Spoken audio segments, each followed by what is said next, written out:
Dan kami lanjutkan dialog kami malam hari ini. Saya ke Mas Handoko lagi. Mas Handoko, tadi Anda sempat menyinggung musyawarah rakyat akan digelar Projo mulai bulan depan. Betul. Tujuannya apa? Tujuannya tentu kan begini. Di Rakernas kemarin di Borobudur, Pak Jokowi arahannya adalah ojo ke susu. Nanti kita akan bicara, ya kan? Nanti Pak Jokowi ngajak bicara. Nah, artinya kemudian kami mencoba menerjemahkan apa ini untuk menyiapkan itu. Nah, akhirnya diputuskanlah di Rakernas itu bahwa kita akan menggelar musyawarah rakyat. Tapi bukankah ojo ke susu itu ada kalimat lanjutannya? Meskipun orang yang kita usung mungkin hadir di tengah-tengah kita. Ya mungkin juga tidak. Ya kan namanya mungkin. Kan kemungkinan bisa aja. Tapi kan bahwa itu mungkin tidak terjadi juga bisa juga. Ya kan? Artinya mungkin kan nggak pasti harus ada di situ. Tetapi mengapa Projo tidak mengikuti saja hasil dari lembaga survei yang sudah ada keluar tuh 3 nama teratas, ada Mas Ganjar, ada Pak Anies, ada Pak Prabowo. Kenapa harus susah-susah melakukan musyawarah rakyat lagi? Tujuannya sebenarnya apa, Mas? Ya bukan susah-susah, tetapi sama seperti apa yang kita lakukan dulu kan di 2014 misalkan kita mendorong memohon kepada Bu Mega untuk mencalonkan Pak Jokowi gitu kan, ya jangan diterjemahkan bersusah-susah, enggak juga. Tapi kami akan mengecek itu di lapangan, di bawah, suara di bawah ini seperti apa, ya musyawarah rakyat dengan melibatkan akademisi, jurnalis, kemudian praktisi di masyarakat gitu. Kemudian harapan kami muncul nama-nama ataupun kriteria-kriteria tertentu, kemudian muncul sekian nama. Jadi semuanya masih bagi kami hari ini semuanya masih sangat mungkin. Belum kita berpikir harus si A, si B, si C yang menurut survei bagus, belum. Kita akan mengambil mekanisme sendiri yang kita yakini itu nanti akan cukup valid bagi kita mendapatkan nama-nama. Misalnya, ternyata nama yang dihasilkan dari 30 kota kita menggelar musra, ada ini 3 nama ini yang bersaing ketat.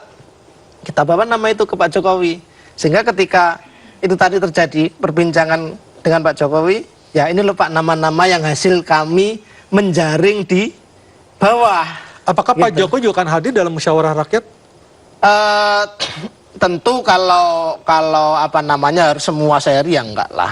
Tapi bahwa mekanisme ini sudah kami laporkan, hasil Rakernas sudah kami laporkan, Pak kita akan menggelar begini, ya bila sudah tahu juga. Mas ini kan bukan acara 1-2 minggu selesai, tapi juga mungkin setahun baru selesai. Mungkin. Artinya membutuhkan biaya yang besar. Masyarakat pun bertanya, sebenarnya Projo ini dananya dari mana? Kalau begitu Mas, gini loh, memang kampanye segala macam itu kan, kalau dipikir dananya kan besar Pak. Tapi kami kan terbiasa dengan gotong royong. Artinya urunan. Ya siapapun kan kita punya ide ini begini biasanya ini ya kita melakukan perjuangan begini, ada ide begini, ada orang yang suka tertarik, ya udah saya simpatisan, ikut simpatisan, ikut urunan apa, dan itu kami lakukan sampai sekarang ternyata tetap kejadian.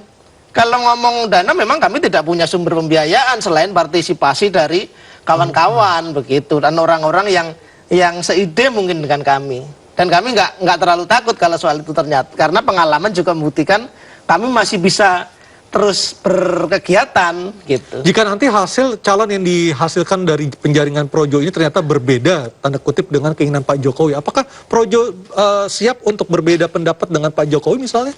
Keputusan ada di Pak Jokowi. Kami itu sudah sampaikan, ya, kalau bahasa ketum saya kemarin, merah kata Pak Jokowi, merah kata Projo kan begitu, putih kata Pak Jokowi, putih kata Projo. Begitu, jadi kami mengantisipasi nanti ketika terjadi pembicaraan kami dengan Pak Jokowi, kami sudah siap. Ini loh Pak, dan mekanismenya pun valid, terukur. Kita lakukan betul di lapangan, suara yang muncul ini. Bahwa kemudian keputusan siapa yang akan didukung Pak Jokowi, kami serahkan seluruhnya kepada Pak Jokowi. Jadi Projo hanya menjaring nama saja di lapangan. Minimal itu akan dan itu kita lakukan terbuka dengan melibatkan akademisi, praktisi dan juga jurnalis segala macam. Paling tidak itu jadi referensi bagi semua publik, rakyat, jurnalis, media segala macam. Oh ini loh ada nama-namanya. Mungkin saja ada nama yang selama ini luput dari radar survei, bisa jadi kan? dan karena perkembangan juga masih lama, pendaftaran presiden masih Oktober tahun depan, masih cukup waktu. Ya. Gitu. Saya ke Bang Deddy. Bang Deddy sebagai satu-satunya partai yang bisa mengusung sendiri capres dan cawapres, apakah PDIP ingin untuk mengusung sendiri ataukah harus berkoalisi dengan partai lain, Bang Deddy? Sepanjang ingatan saya tentang praktek politik Ibu Megawati selalu berbicara gotong royong konsepnya. Jadi saya kira saya kurang bisa membayangkan bahwa Ibu Mega tidak mengajak yang lain untuk bersama-sama membangun negeri ini, gitu ya. Jadi itu saya kira salah satu konsistensi dari Ibu Mega. Jadi kalaupun sampai sekarang kita belum mau terlibat dalam kericuan capres ini, karena memang partai ini ya terus berkonsolidasi. Kita ingin tetap memenangkan pemilu, kita ingin membicarakan soal capres itu pada waktunya. Kapan itu waktunya? Pada saat kita merasa bahwa sudah saatnya sesuai tahapan kampanye, sesuai tahapan organisasi, lalu sesuai dengan agenda nasional gitu. Agenda nasional kita sekarang apa? Ya membantu pemerintah keluar dari pandemi, membantu pemerintah untuk bisa menangkap peluang perbaikan ekonomi, rebound gitu ya. Jadi kita masih ke sana lah. Jadi kalaupun kita sampai hari ini tidak mau berbicara capres itu ya karena memang belum waktunya. Harus ada kesabaran di kita supaya apa? Karena kami yakin begini, ini keributan tentang capres ini akan mengganggu pemerintahan, akan membuat Pak Jokowi juga tidak fokus. Sebentar-sebentar ditarik ke sana, ditarik ke sini, lalu belum lagi di kabinet. Saya kira ini semua tidak menguntungkan kita gitu, karena kita sudah sepakat ada tahapan-tahapan terkait dengan capres gitu ya.